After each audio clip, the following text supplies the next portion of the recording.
ప్రభు పేరిట ప్రత్యేకమైన వందనవచనాన్ని సమయంలో మీకు తెలియచేయుచున్నాను. 24వ కీర్తన మొదటి వాక్యం చదివితే గనక, భూమియు దాని సంపూర్ణతయు లోకమును దాని నివాసులను యెహోవావే అంటున్నాడు.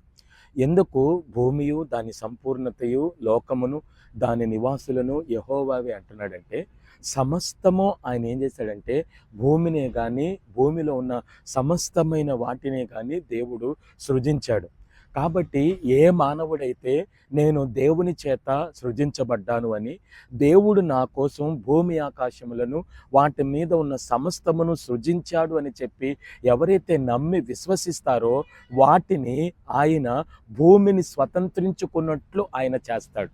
కాబట్టి దేవుని వైపు నువ్వు చూస్తూ దేవుని కొరకు నువ్వు జీవిస్తున్నట్లయితే, దేవుడు నా కోసం ఈ భూమి ఆకాశం సృజించాడని నువ్వు దేవుని గణపరుస్తున్నట్లయితే దేవుడు నిన్ను గణపరుస్తాడు,